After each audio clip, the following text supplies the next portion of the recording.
नमस्कार, good morning, बहुत स्वागत है आप सभी का। आप देख रहे हैं वर्ल्ड वॉर और मैं हूं आपके साथ आशीष पांडे। मिडिल ईस्ट से लेकर यूरोप तक और एशिया से लेकर युद्ध के मैदान तक दुनिया में हलचल मचाने वाली 4 बड़ी खबरें आज हमारे सुपर कवरेज वर्ल्ड वॉर में है। राष्ट्रपति पेजेश्कियान के इस्तीफे की चर्चाओं ने तेहरान की सत्ता के गलियारों में हलचल बढ़ा दी। आखिर ऐसी कौन सी वजह बनी कि सत्ता के शीर्ष पर सवाल खड़े हो गए? उधर अमेरिका की ताकत को चुनौती देने वाला बड़ा दावा सामने आया है। कहा जा रहा है कि चीन के ड्रैगन ने ऐसा दांव चला जिसने वॉशिंगटन के रणनीतिक घमंड को एक झटका दे दिया। ऐसे में सवाल है, क्या वैश्विक शक्ति का संतुलन बदल रहा है? मिडिल ईस्ट में 900 साल पुराने ऐतिहासिक ब्यूफोर्ट किले पर कब्जे की कहानी भी लेकर आया और इस खबर ने नए तनाव को एक बार फिर से जन्म दे दिया है। कहा जा रहा है ग्रेटर इजराइल का सपना धीरे धीरे पूरा होता हुआ नजर आ रहा है। इस कब्जे के पीछे क्या है रणनीति और इसके दूरगामी परिणाम क्या होंगे वो भी आपको समझाऊंगा। उधर रूस यूक्रेन युद्ध में अब लड़ाई का चेहरा बदल रहा है। यूक्रेन मैदान में साइलेंट डेथ उतार रहा है। ऐसा हथियार जो बिना शोर बिना चेतावनी दुश्मन पर कहर बनकर टूट रहा है। आखिर क्या है ये नई तकनीक और रूस की चिंता इससे क्यों बढ़ने वाली है यह भी आपको समझाऊंगा। इन सभी बड़ी खबरों पर सबसे बड़ा विश्लेषण अगले 1 घंटे वर्ल्ड वॉर में आप देखेंगे, लेकिन इन सब के बीच नजर डाल लेते हैं आज की 4 बड़ी खबरों पर जिस पर विश्लेषण करते हुए नजर आएंगे। सबसे पहले हम बात करेंगे वर्ल्ड वॉर में पेजेश्कियान के इस्तीफे की कि आखिर क्या वजह निकलकर सामने आई। राष्ट्रपति पेजेश्कियान ईरान के रिपोर्ट आई अचानक से पेजेश्कियान की तरफ से जो है सुप्रीम लीडर को अपना इस्तीफा भेजने की बात निकलकर सामने आती है और कह रहे हैं कि आईआरजीसी में कुछ कट्टरपंथी लोग, उनकी इन्वॉल्वमेंट, उनकी सोच, उनके तरीके वो पसंद नहीं आ रहे हैं। जो डिसीजन मेकिंग हो रहा है उससे इन्हें साइड रखा जा रहा है, उसमें इनको इन्वॉल्व नहीं किया जा रहा और इससे इन्हें चोट पहुंची है, नाराजगी देखने को मिली है। और इस नाराजगी की वजह से पेजेश्कियान ने क्या किया, इस्तीफा अपना जो है सुप्रीम लीडर को दे दिया, लेकिन आधिकारिक पुष्टि अभी तक नहीं हुई। रिप्लाई आता है, कह रहे हैं ये सब चीजें नहीं है, ऐसा कुछ भी नहीं है। अब ऐसे में पेजेश्कियान ने इस्तीफा देकर क्या कोई चाल चली या इस्तीफे की पेशकश रखकर अपनी वैल्यू बढ़ाने की बात कही या अपनी वैल्यू को लेकर जो संशय लोगों के मन में था उसको दूर करने का काम किया। अंतर कला अब निकलकर सामने आ रही है और इसका बेनिफिट क्या अमेरिका उठा सकता है, इस पर विश्लेषण करेंगे, समझेंगे। लेकिन दूसरी बड़ी खबर वर्ल्ड वॉर में वो है कि अब ड्रैगन ने यूएस का घमंड तोड़ दिया है। F-15 को लेकर कहानी है दर्शकों। ये F-15 कहा जा रहा है कि जिस मिसाइल से हमला किया गया वो चीन ने ईरान को दिया था और उस घमंड को चकनाचूर करने का, हवा में मार गिराने का, उस घमंड को तोड़ने का काम चीन ने ईरान के जरिए किया, यानी सुपर पावर वाली कहानी है। अब ऐसा चीन ने करके क्या मैसेज दे दिया, इस पर आकलन करेंगे, विश्लेषण करेंगे। लेकिन तीसरी बड़ी खबर जिस पर चर्चा करना बेहद जरूरी है वो है कि 900 साल पुराने ब्यूफोर्ट पर कब्जा। ये जो तस्वीर आप देख रहे हैं ब्यूफोर्ट की, 900 साल पुराना ये ब्यूफोर्ट, इस पर अब इजराइल की सेना ने अपना झंडा लहरा दिया और जो विशेषज्ञ हैं वो कह रहे हैं कि ब्यूफोर्ट से इतनी दूर तक देखा जा सकता है कि अपनी एक स्टेप तैयारी ग्रेटर इजराइल के सपने को लेकर इस वक्त इजराइल ने उसमें काम किया, इजाफा किया है।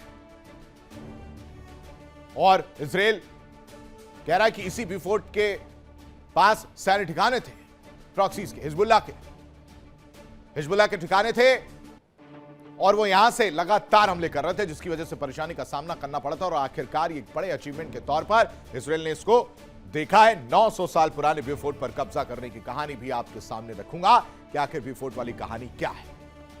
चौथी बड़ी खबर विश्लेषण करेंगे हम चौथी बड़ी खबर पे वर्ल्ड वॉर में, वो है कि यूक्रेन का नया हथियार साइलेंट डेथ क्या है।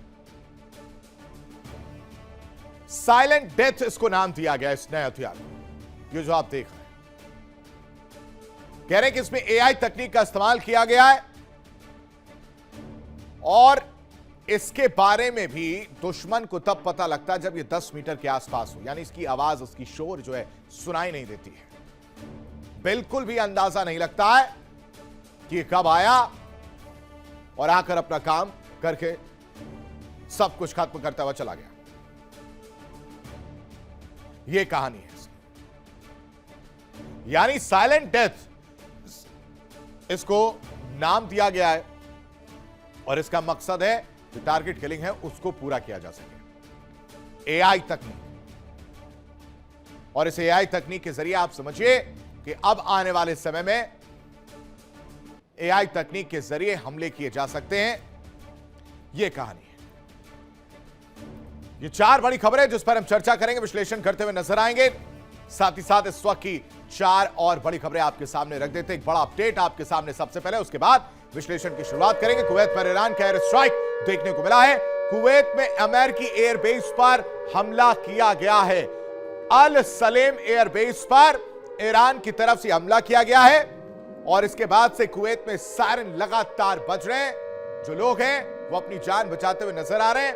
और तो और कुवैत में एयर डिफेंस सिस्टम एक्टिव कर दिया गया है ताकि दुश्मन देश की तरफ से जो मिसाइलें आ रही हैं उन्हें इंटरसेप्ट किया जा सके। इस बीच ट्रंप की खुली चुनौती को भी नहीं भूलना है। दुश्मन पर भरोसा नहीं है। ईरान की खुली चुनौती है।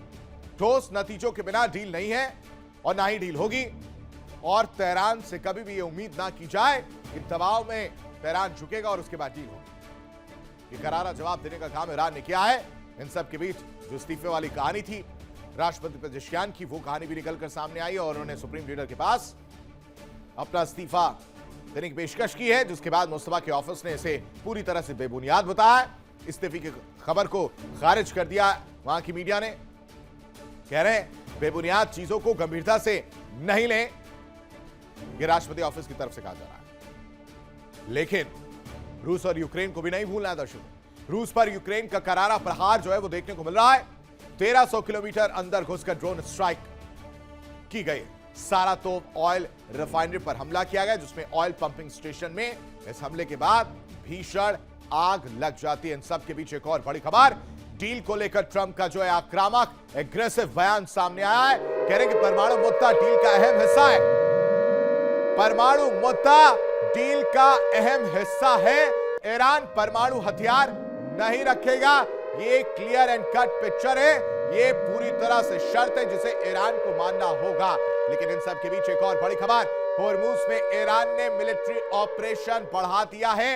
ये एक और बड़ी खबर आपको जल्दी से वर्ल्ड वॉर ब्रेकिंग आपके सामने रख देते हैं कि अब होर्मुज में ईरान ने मिलिट्री ऑपरेशन बढ़ा दिया है। साथ ही साथ होर्मुज के पास सभी मिसाइल सेंटर एक्टिव कर दिए गए हैं। आधुनिक एयर डिफेंस सिस्टम तैनात है। सैनिकों को तुरंत निर्णय लेने के अधिकार दे दिए गए कि अगर इस तरह की स्थिति बनती है जहां पर यह जरूरत पड़ती है कि आपको तुरंत कोई एक डिसीजन लेना है तो आप उसके लिए फ्री हैं, यह अधिकार दे दिया गया है। वही बात डोनाल्ड ट्रंप दोहरा रहे हैं कि परमाणु हथियार को लेकर किसी भी तरह की रियायत नहीं बरती जाएगी।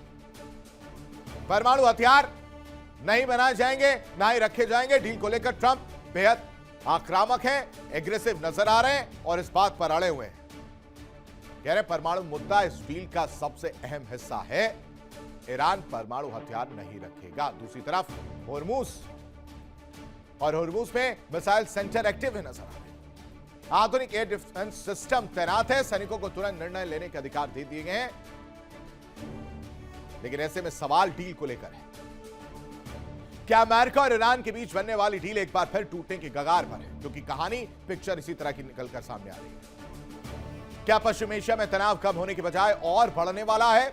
और क्या डोनाल्ड ट्रंप की नई शर्तों ने परमाणु समझौते की राह में एक बार फिर से नया रोड़ा खड़ा कर दिया है? क्योंकि ईरान ने अमेरिका को दो टूक संदेश दे दिया। दुश्मन के वादों पर भरोसा नहीं किया जा सकता। ईरान ने साफ कर दिया है कि सिर्फ आश्वासनों के आधार पर कोई समझौता नहीं होता कि आपने कह दिया और हम इस बात को मान लें, आपने डिसाइड कर लिया और हम इस बात को मान लें। ऐसा नहीं होगा। आपने आश्वासन दिया और उन आश्वासनों के आधार पर कोई समझौता हो जाए तो ऐसा नहीं होगा। ईरानी संसद के स्पीकर और मुख्य वार्ताकार गालिबाफ ने कहा कि जब तक ईरानी जनता के अधिकारों और राष्ट्रीय हितों की पूरी सुरक्षा की गारंटी नहीं मिलती, तब तक किसी भी समझौते को मंजूरी नहीं दी जाएगी। यह clear and cut mister president समझ लें। यानी ईरान की यूएस को खुली चुनौती कि दुश्मन पर अभी वो समय नहीं आया है जिस पर भरोसा किया जा सके। अब तक ऐसा कुछ काम नहीं किया गया है जिस पर भरोसा किया जा सके। ईरान की अमेरिका को दो टूक सिर्फ और सिर्फ यही है कि हमें आप पर भरोसा नहीं है, कोई ठोस गारंटी दीजिए, विश्वास जगाइए जिस पे हम ये माने और इसके बाद डील करें। जब तक ठोस गारंटी नहीं होगी कोई डील नहीं होगी। तो ईरान ने ट्रंप को साफ संदेश दे दिया है कि ठोस नतीजे बिना समझौता नहीं होगा। सिर्फ वादों पर भरोसा नहीं किया जा सकता। मिस्टर प्रेसिडेंट, हमारे अधिकारों की सुरक्षा जरूरी है और इन सब की वजह से परमाणु समझौते पर एक बार फिर से तनाव बढ़ता हुआ नजर आ रहा है। रिपोर्ट देखिए।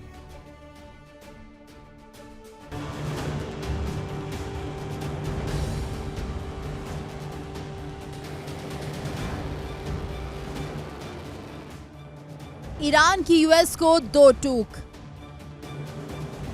दुश्मन पर भरोसा नहीं, ठोस नतीजों के बिना डील नहीं। मिडिल ईस्ट में एक बार फिर टकराव की आहट तेज हो गई है। अमेरिका और ईरान के बीच चल रही परमाणु वार्ता के बीच तेहरान ने वॉशिंगटन को साफ संदेश दे दिया है, वादों और आश्वासनों के दम पर अब कोई समझौता नहीं होगा। ईरानी संसद के स्पीकर और मुख्य वार्ताकार मोहम्मद बाकर गालिबाफ ने अमेरिका को सीधी चुनौती देते हुए कहा कि जब तक ईरान के अधिकारों और हितों की पूरी सुरक्षा की गारंटी नहीं मिलेगी, तब तक किसी भी समझौते पर मोहर नहीं लगेगी।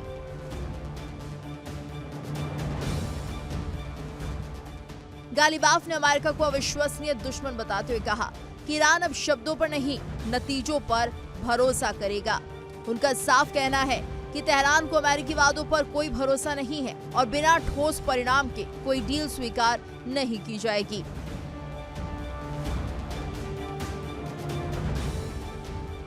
ये बयान ऐसे समय में आया है जब खबरें हैं कि अमेरिकी राष्ट्रपति डोनाल्ड ट्रंप ने ईरान को एक नया संशोधित प्रस्ताव भेजा है। बताया जा रहा है कि इस प्रस्ताव में पहले से ज्यादा कड़ी शर्तें रखी गई हैं और वॉशिंगटन चाहता है कि तेहरान परमाणु कार्यक्रम को लेकर और मजबूत प्रतिबद्धताएं दें।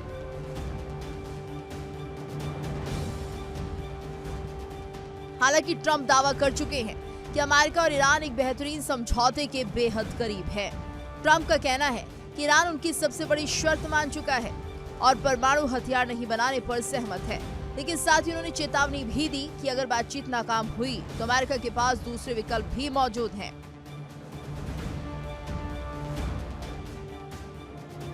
अब सवाल यही है, क्या कूटनीति जीत पाएगी या फिर मिडिल ईस्ट एक नए टकराव की तरफ बढ़ रहा है? क्योंकि एक तरफ ट्रंप डील का दावा कर रहे हैं तो दूसरी तरफ ईरान कह रहा है गारंटी नहीं तो समझौता नहीं।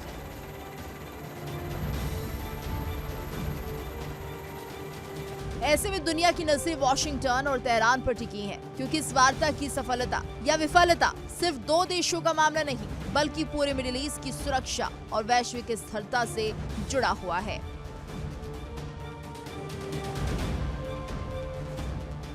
Bureau report, India daily.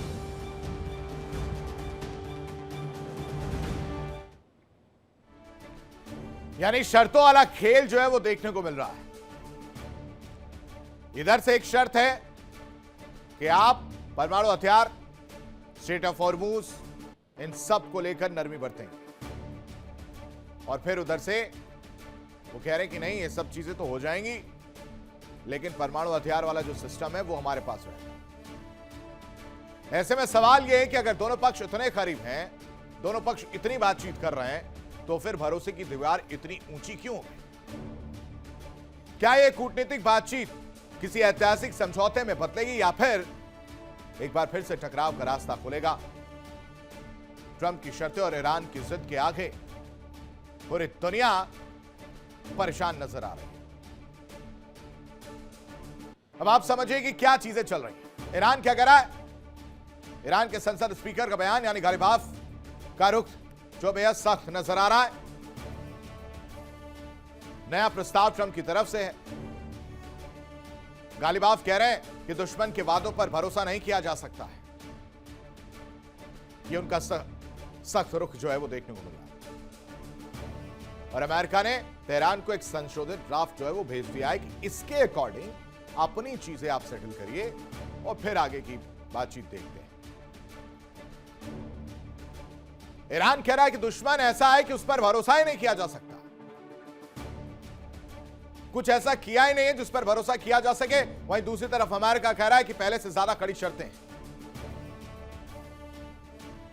पहले नतीजे फिर समझौते की बात हो रही है और अमेरिका अभी भी परमाणु कार्यक्रम पर दबाव बनाने की स्थिति में नजर आ रहा है। यानी ईरानी हितों से समझौता नहीं किया जाएगा। ये clear and cut message Iran का। अंतिम समझौते से पहले नई मांगे और उनको लेकर सवाल अमेरिका पूछता हुआ नजर आ रहा है। अब ऐसे में एक बड़ी खबर समझिए। अमेरिका से डील पर ईरानी विदेश मंत्री का बयान सामने आया है।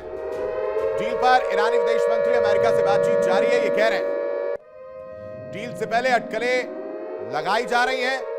डील से पहले किसी दावे को सच ना माना जाए और डील से पहले निष्कर्ष पर पहुंचना बेहद जल्दबाजी होगा। ये बातें कही गई हैं अराची साहब की तरफ से। और क्या कुछ कहा है आपको पहले सुनवा दो।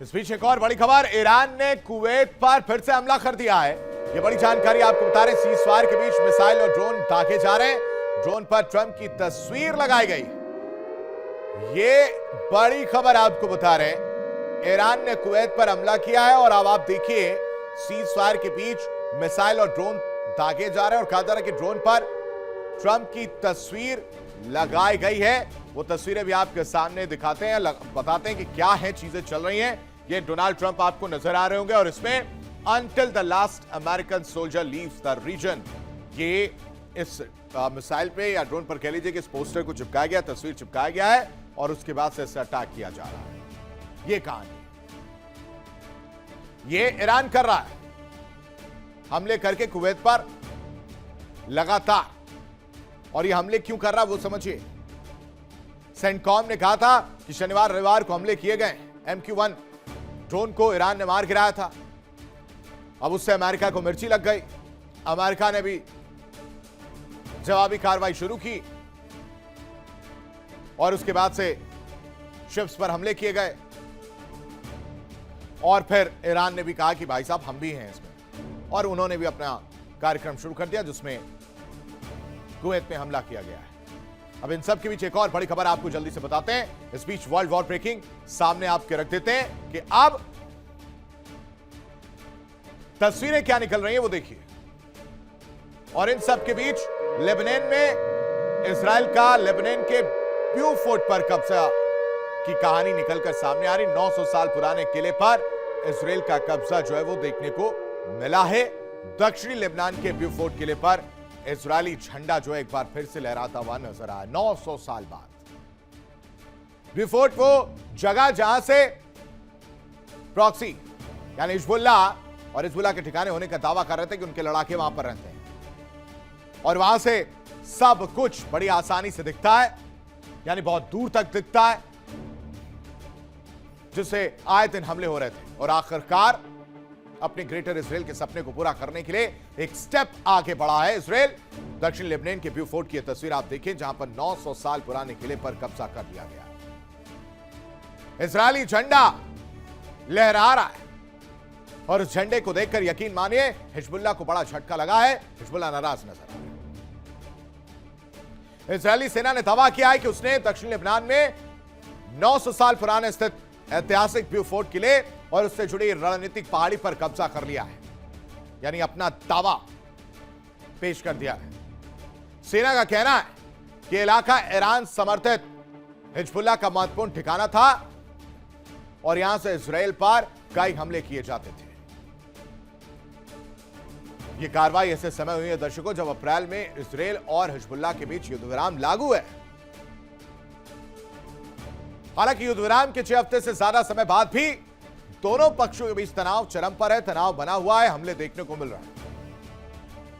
यह कहानी है। लेकिन इन सब के बीच एक बड़ी खबर, लेबनान में इजराइल के ताबड़तोड़ हमले जारी हैं। एयर स्ट्राइक में 8 लोगों की मौत की खबर सामने आ रही है। इजराइल के एयर स्ट्राइक में 8 लोगों की मौत की खबर और इसमें लेबनान में मारे गए लोगों में 3 महिलाएं भी शामिल हैं। 5 बच्चे और 6 महिलाएं समेत 19 लोग घायल बताए जा रहे हैं।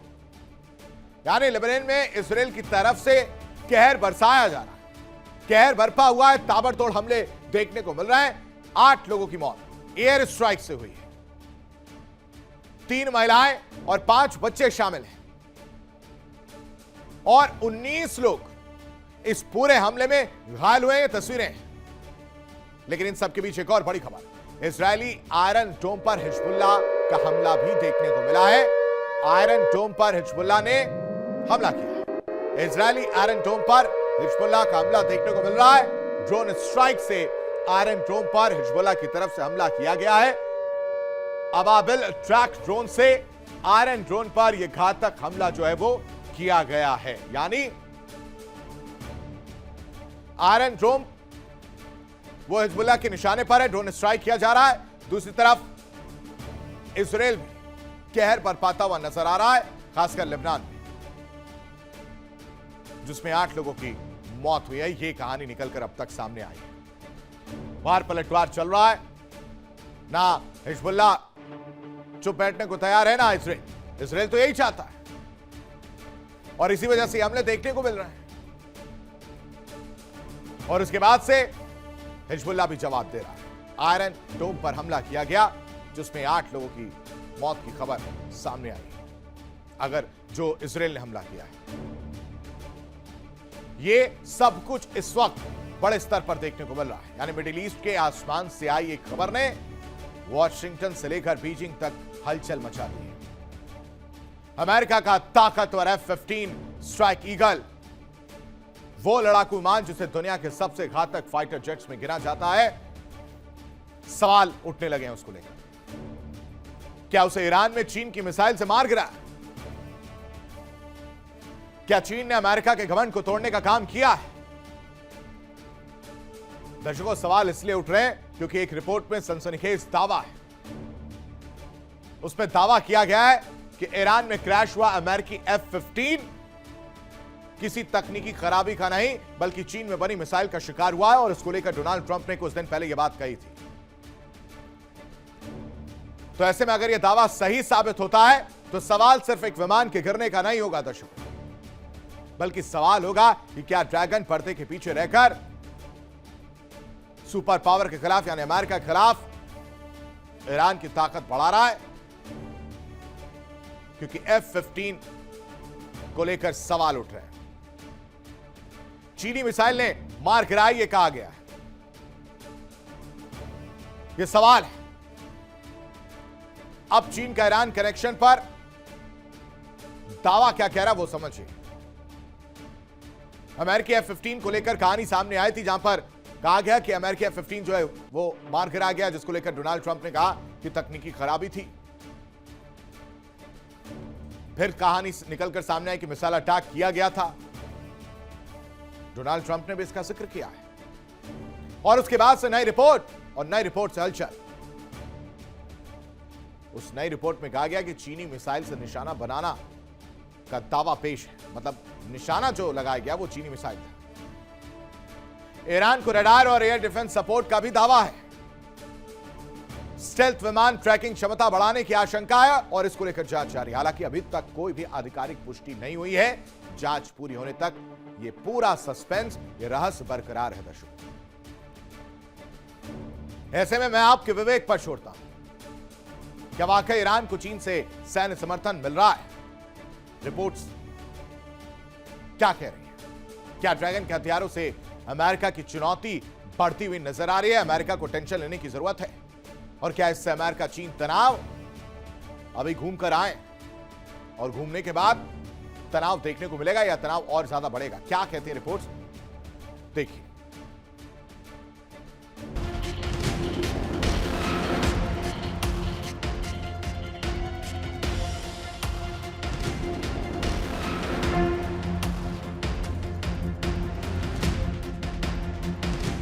चीनी मिसाइल से F-15 ढेर।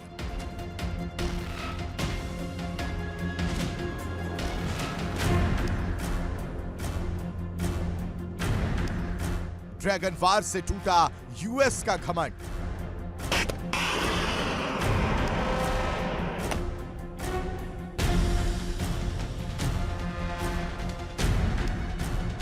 रिपोर्ट में बड़ा खुलासा।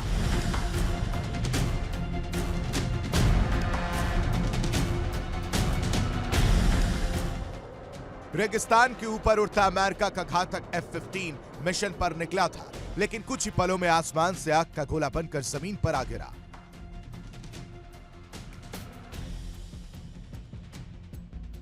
अब इस हादसे को लेकर ऐसा दावा सामने आया है जिसने दुनिया की दो सबसे बड़ी महाशक्तियों को आमने सामने खड़ा कर दिया है। रिपोर्ट के मुताबिक अमेरिकी जांच एजेंसियों को शक है कि F-15E स्ट्राइक ईगल को चीन में बनी मैनपैड्स मिसाइल से निशाना बनाया गया है।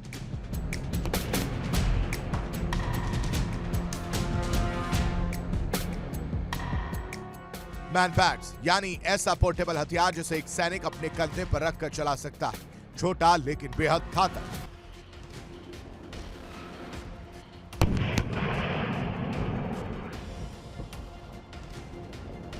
और कम ऊंचाई पर उड़ रहे विमान के लिए मौत का दूसरा नाम।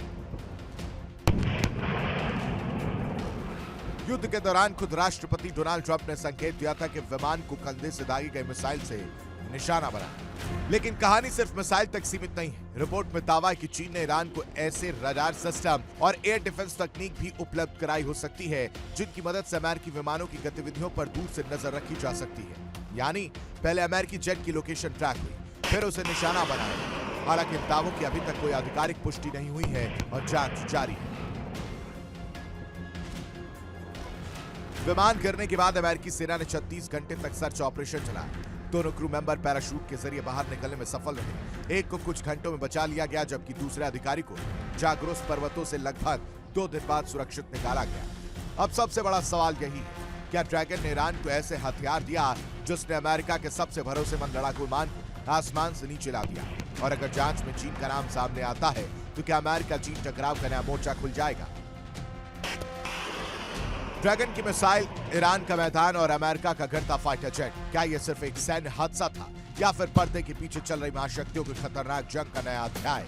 फिलहाल जांच जारी है, इसलिए चीन की मिसाइल से F-15 गिराए जाने के दावे की आधिकारिक पुष्टि नहीं हुई है। लेकिन इस रिपोर्ट ने दुनिया की सियासत और सुरक्षा गलियारों में नई बहस जरूर छेड़ दी है। Bureau report, India daily.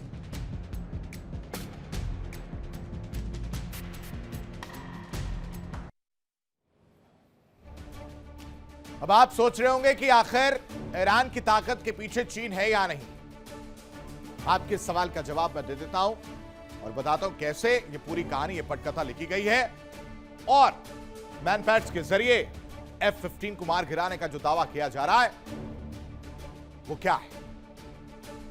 सबसे पहले आप समझिए कि आखिर वो मैनपैड्स क्या है। कंधे पर रखकर दागी जाने वाली एक मिसाइल है जिसमें आपने देखा होगा, कई पिक्चर्स में, कई मूवीज में आपने देखा होगा, जहां सोल्जर अपने कंधे पर एक रॉकेट लॉन्चर टाइप कर मैनपैड रखता है और उसके बाद से वो अटैक करता है। अब उस दौरान होता क्या है कि जब ये अटैक किया जाता है तो F-15 पर जाकर वो लगता है और F-15 नीचे जमीन पर गिरता हुआ नजर आता है, जो हमने तस्वीर आपको दिखाई थी। और उस F-15 की खासियत को यहां समझना बेहद जरूरी है दर्शकों, जिसमें अमेरिका का एडवांस स्ट्राइक फाइटर F-15 माना जाता है। दूसरी तरफ कम ऊंचाई पर उड़ते विमानों के लिए बेहद खतरनाक मैनपैड्स मिसाइल मानी जाती है। ये माना जाता है। और दूसरी तरफ लंबी दूरी तक हमला करने में F-15 जो है वो सक्षम है कि जैसे ही वो मौका मिलता है वो अपने अटैक करते हुए नजर आते हैं और टारगेट किलिंग जो है वो देखने को मिलती है। साथ ही साथ एक सैनिक भी इसका संचालन कर सकता है, इसके लिए ज्यादा सैनिकों की जरूरत नहीं पड़ती है। एक सोल्जर है वो इसको कैरी कर सकता है और अपने कंधे पर रखकर अटैक कर सकता है, और वही हुआ। लेकिन F-15 में देखिए 2 क्रू मेंबर वाला ये लड़ाकू विमान है जिसमें 2 क्रू मेंबर रहते हैं, इस लड़ाकू विमान में बैठे रहते हैं। और उसके बाद से मैनपैड्स में पोर्टेबल एयर डिफेंस सिस्टम जो है वो देखने को मिलता है। और यहां पर खासियत की अगर बात करेंगे तो आधुनिक हथियार और सेंसर से ये F-15 लैस होता है। उसके बावजूद भी उसे हिट किया गया, उसके बावजूद भी वो हवा में गोते खाता हुआ नीचे जमीन पर गिरता हुआ नजर आया, और ये काम किया गया मैनपैड्स के जरिए। यानी अब ये तस्वीर देखिए, अप्रैल 2026 की तस्वीरें। ईरान का विध्वंसक अटैक जो देखने को मिला था, जिस मैनपैड्स की मैं बात कर रहा हूं, वो देखने को मिला था जिसमें ये अमेरिकी F-15E जेट गिरता हुआ नजर आ रहा था। ये वो तस्वीर है। आपको याद हो कि अप्रैल का महीना था जब ये अटैक किया गया था, और इसी F-15E की बात हो रही है कि इसे मार गिराया गया था मैनपैड्स के जरिए। यानी लड़ाकू विमान की गिरती हुई तस्वीर। अप्रैल के युद्ध के बीच दक्षिण पश्चिमी ईरान के ऊपर यह strike eagle F-15E fighter plane मंडरा रहा था, और तभी ईरान ने मिसाइल अटैक करके मार गिरा। और आप देख ही सकते हैं कि ताश के पत्ते की तरह यह जेट नीचे गोते खाता हुआ धीरे धीरे गिरता हुआ नजर आ रही है। पहला ऐसा मौका था दर्शकों जब ईरान के अटैक में किसी अमेरिकी लड़ाकू प्लेन को मार गिराया। सबने सवाल उठाया कि सुपर पावर उसकी ये दुर्दशा कर दी, और इस हमले के वक्त प्लेन पर सवार पायलट दल के दोनों सदस्य ईरान के ऊपर सुरक्षित रूप से इजेक्ट कर गए थे, निकल गए थे। पेंटागन के मुताबिक विमान के पायलट को 7 से 8 घंटे के अंदर सुरक्षित बचा लिया गया था, जिसकी चर्चा हो रही थी कि ऑपरेशन बहुत बढ़िया रहा। अपनी तारीफों के पुल बांधते हुए नजर आ रहे थे। लेकिन अब आपको वो रिपोर्ट बताते हैं जो पश्चिमी मीडिया के सोर्स से सामने आए हैं। यानी ड्रैगन का ईरान को सपोर्ट, यूएस फाइटर जेट में विस्फोट जो है वो देखने को मिला था। वो कहानी अब आपके सामने रख देते हैं। ईरान युद्ध में चीन की भूमिका को लेकर एक बार फिर से चर्चा देखने को मिली, और सोर्स आप समझिए पश्चिमी मीडिया के हवाले से यह खबर, जिसमें कहा जा रहा है कि ड्रैगन का ईरान को सपोर्ट जो है वो देखने को मिला है, और इसी वजह से F-15E में विस्फोट हुआ था, वो गिरता हुआ नजर आता है, जो मैंने आपको तस्वीर दिखाई। यह दावा है अमेरिकी मीडिया की एक रिपोर्ट में कि जो हमला हुआ उसमें इन्वॉल्वमेंट ड्रैगन की थी। अमेरिकी F-15E जेट चीनी मिसाइल से मार गिराने का दावा उस रिपोर्ट में किया गया। ईरान युद्ध के दौरान F-15E फाइटर जेट को, जो बेहद आक्रामक माना जाता है, बेहतरीन माना जाता है, उसको मार गिरा था, और उसके बाद से अमेरिका की खिल्ली उड़ती हुई नजर आई थी।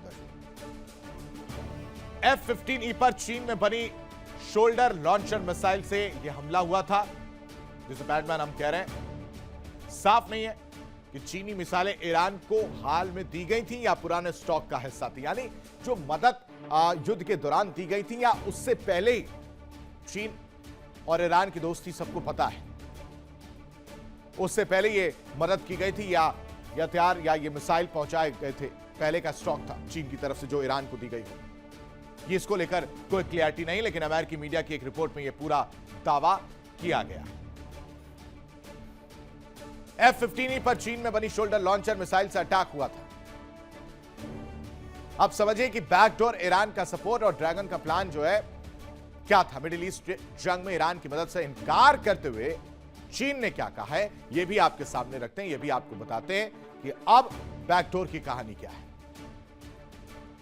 ड्रैगन का प्लान समझिए, अमेरिका और चीन के बीच संबंधों में एक नया तनाव जुड़ गया है।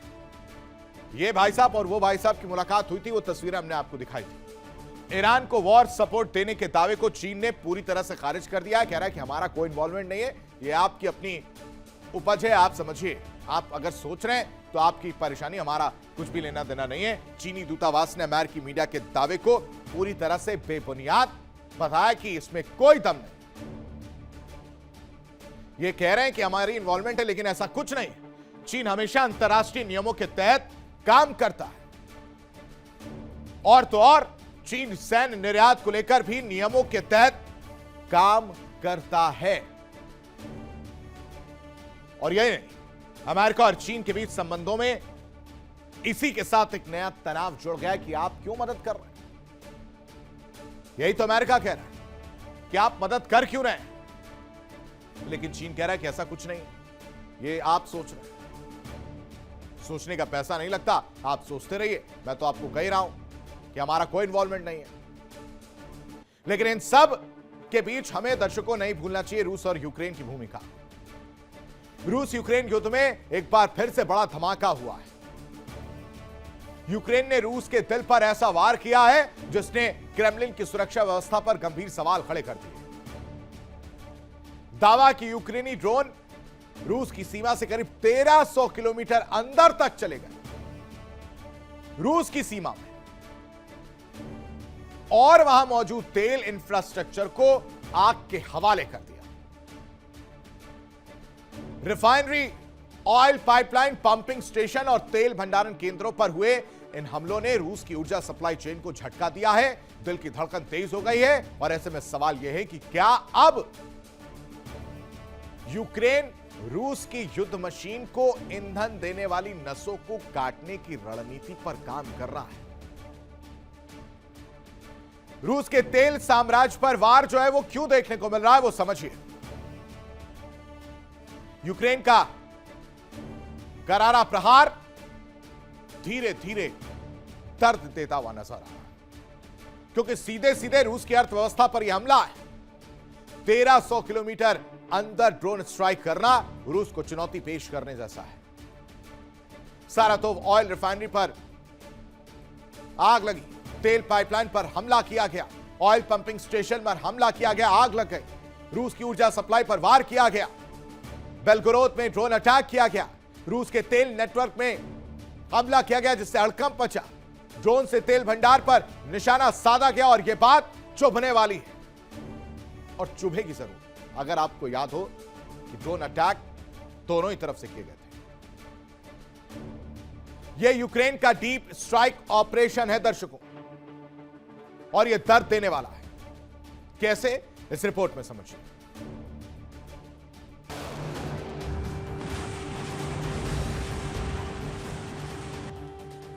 यूक्रेन का रूस पर फिर वार, तेल ठिकाने पर भीषण प्रहार, सुरक्षा व्यवस्था पर उठे सवाल। शनिवार और रविवार की रात रूस के कई इलाकों में धमाकों की गूंज सुनाई दी। यूक्रेनी ड्रोन ने वोल्गा नदी के किनारे स्थित सारातोव ऑयल रिफाइनरी को निशाना बनाया। हमला इतना भीषण था कि रिफाइनरी परिसर के बड़े हिस्से में आग फैल गई, और देखते ही देखते आसमान में धुएं का विशाल गुबार उठने लगा।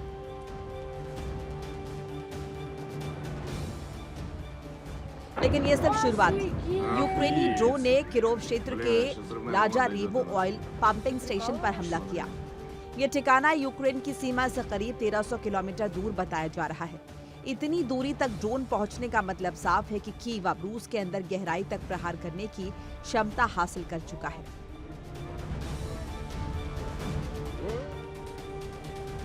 तेल पंपिंग स्टेशन में लगी आग ने पूरे इलाके में हड़कंप मचा दिया। रूसी आपातकालीन सेवाएं घंटों तक आग बुझाने में जुटी रही, लेकिन नुकसान को लेकर अभी भी पूरी तस्वीर सामने नहीं आई है। युद्ध के मैदान में रूस की सेना से सीधी टक्कर लेने के बजाय यूक्रेन अब रूस की अर्थव्यवस्था को निशाना बना रहा है। तेल रिफाइनरी, पाइपलाइन और ऊर्जा केंद्र रूस की आय का सबसे बड़ा स्रोत है। ऐसे में हर ड्रोन हमला सिर्फ एक सैन्य कार्रवाई नहीं, बल्कि रूस की आर्थिक रीढ़ पर प्रहार माना जा रहा है।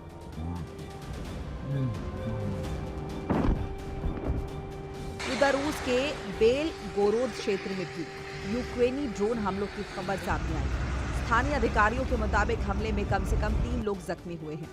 हालांकि रूस लगातार दावा करता रहा है कि उसकी एयर डिफेंस प्रणाली अधिकांश ड्रोन को मार गिराती है, लेकिन हालिया घटनाएं अलग अलग कहानी बयां कर रही हैं।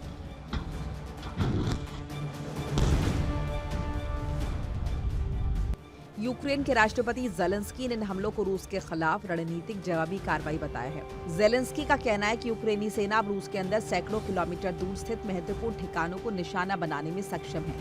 जेलेंस्की ने यह भी खुलासा किया कि जर्मनी से यूक्रेन को आधुनिक मिसाइल लॉन्चर प्राप्त हुए हैं, जिससे उसकी मारक क्षमता बढ़ी है।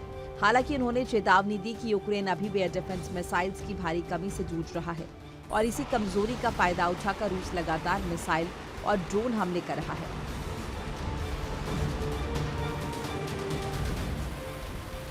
यही वजह है कि जेलेंस्की ने एक बार फिर पश्चिमी देशों से ज्यादा हथियार, ज्यादा एयर डिफेंस सिस्टम और ज्यादा मिसाइल्स भेजने की अपील की है। अब सवाल यह है कि क्या रूस के तेल साम्राज्य पर हो रहे ये हमले युद्ध की दिशा बदल देंगे?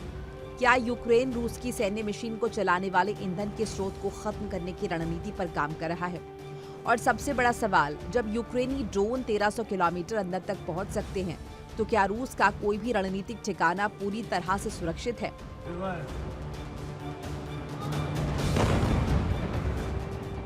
रूस और यूक्रेन के बीच जारी ये युद्ध अब सिर्फ मोर्चों की लड़ाई नहीं रह गया है। ये ऊर्जा, अर्थव्यवस्था और तकनीक की जंग बन चुका है। ड्रोन युद्ध के इस नए दौर में दोनों देश एक दूसरे की ताकत को कमजोर करने में जुटे हैं। लेकिन फिलहाल रूस के तेल ठिकानों पर लगी आग ने संदेश दे दिया है कि युद्ध की लपटें अब सीमा से बहुत दूर तक पहुंच चुकी हैं।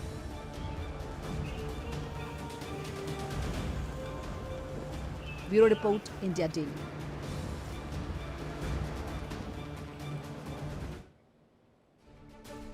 यूक्रेन और रूस में कई सालों से जंग छिड़ी है। यह जंग कब खत्म होगी इसका कोई भी पता नहीं। जंग को रोकने के लिए कई तरह के प्रस्ताव किए गए, लेकिन वो सब कुछ विफल रहा, असफल रहे। रूस यूक्रेन युद्ध में अब बंदूकें नहीं है, मशीनें मोर्चा संभाल रही हैं। दर्शकों, न खाना, न पानी और न ही जमीन पर पैर रखने की जरूरत। फिर भी दुश्मन के ठिकाने तबाह हो रहे। यूक्रेन ने युद्ध का ऐसा नया मॉडल तैयार किया जिसमें सैनिकों की जगह रोबोटिक वाहन, ड्रोन और रिमोट कंट्रोल हथियार लड़ाई लड़ रहे हैं, वॉर कर रहे हैं। सवाल यह है कि क्या भविष्य के युद्ध अब इंसान नहीं मशीनें लड़ेंगी? और क्या यूक्रेन की साइलेंट डेथ रणनीति रूस के लिए नई चुनौती बनने वाली है? क्या ये नई टेक्नोलॉजी वो समझिए। मशीनों के भरोसे रूस से जंग यूक्रेन लड़ने को तैयार है। यह नई वॉर स्ट्रैटेजी है। यह नया तरीका है कि अब समय आ गया है कि इस नए स्ट्रैटेजी के जरिए रूस को जवाब दिया जाए। इंसानों की जगह रोबोट का इस्तेमाल किया जाए और जंग लड़ी जाए। हो रहा है। और इसको नाम देखिए क्या दिया गया, साइलेंट डेथ। रोबोटिक बम या आत्मघाती ड्रोन। कोई भी सोल्जर की जरूरत नहीं, किसी भी आदमी की जरूरत नहीं, सिर्फ और सिर्फ रिमोट कंट्रोल रखिए। और कई कई तो टेक्नोलॉजीज में रिमोट की जरूरत भी नहीं है, आप अपने साथ उसमें लोकेशन इंटरप्रेट करिए और फिर भेज दीजिए, काम खत्म। यानी जमीन पर उतरे बिना हमला किया जा सकता है, दूर बैठकर कंट्रोल किया जा सकता है, सीधे दुश्मन के बंकर तक पहुंचा जा सकता है। और तो और ये ड्रोन लाइव सर्विलांस का काम भी करते हैं। यूक्रेन के पास मैन पावर की कमी है, रूस खुश हो रहा है, लेकिन रूस को यह नहीं पता कि मैन पावर की कमी का जवाब टेक्नोलॉजी से देने के लिए यूक्रेन तैयार हो गया। ये पूरी कहानी मैन पावर वर्सेस टेक्नोलॉजी की देखने को मिल रही है। कैसे, वो इस रिपोर्ट से समझिए।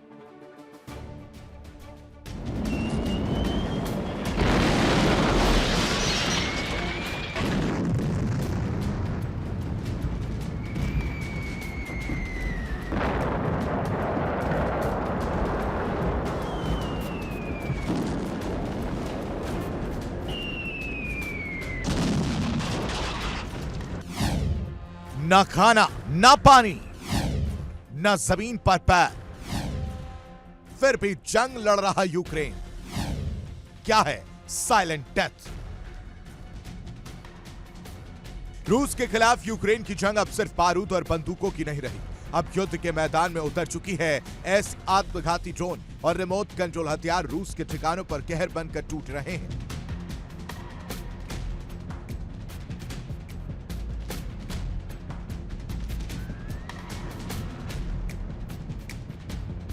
हमला इतना खामोश कि दुश्मन को मौत की आहट तक नहीं मिलती। कल्पना कीजिए, युद्ध क्षेत्र में कोई सैनिक नहीं, कोई बूट नहीं, कोई इंसानी आवाज नहीं, सिर्फ मशीनें आगे बढ़ रही हैं। ऊपर आसमान में ड्रोन निगरानी कर रहे हैं और कई किलोमीटर दूर बैठे ऑपरेटर इन घातक हथियारों को नियंत्रित कर रहे हैं। जैसे लक्ष्य सामने आता है, धमाका होता है और रूसी मोर्चा मलबे में बदल जाता है।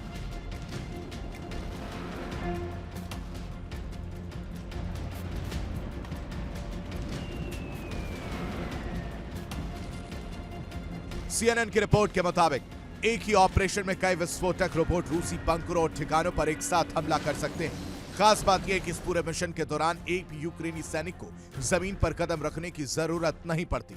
रूस के खिलाफ लंबे युद्ध में मैन पावर की कमी झेल रही यूक्रेन ने अब टेक्नोलॉजी को अपना सबसे बड़ा हथियार बना लिया है। ड्रोन, रोबोटिक गाड़ियां और मानव रहित हथियार प्लेटफॉर्म यूक्रेनी सेना की नई ताकत बन चुके हैं। यही वजह है कि संख्या में कहीं बड़ी रूसी सेना के सामने भी यूक्रेन तकनीकी बढ़त हासिल करने की कोशिश कर रहा है। यूक्रेन के राष्ट्रपति ज़ेलेंस्की ने दावा किया था कि उनकी सेना ने पहली बार सिर्फ रोबोट और ड्रोन के दम पर रूसी इलाके में एक पोजीशन पर कब्जा किया। इस साल की शुरुआत से अब तक 22,000 से ज्यादा मानव रहित मिशन पूरे किए जा चुके हैं।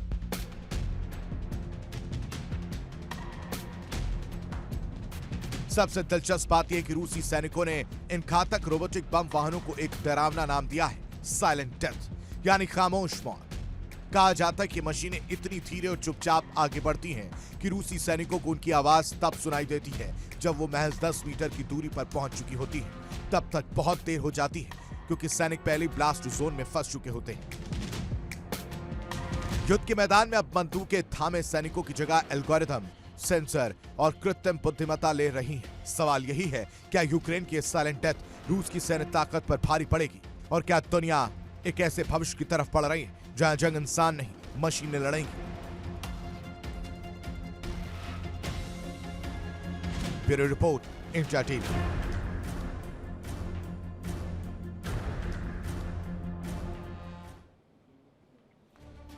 दुनिया के हर मोर्चे पर हलचल है। कहीं सत्ता का संघर्ष, कहीं सैन्य ताकत का प्रदर्शन, तो कहीं तकनीक युद्ध के नए अध्याय लिख रही है।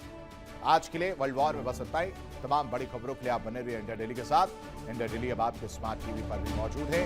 देखिए इंडिया डेली 24/7 अब आपके स्मार्ट टीवी पर।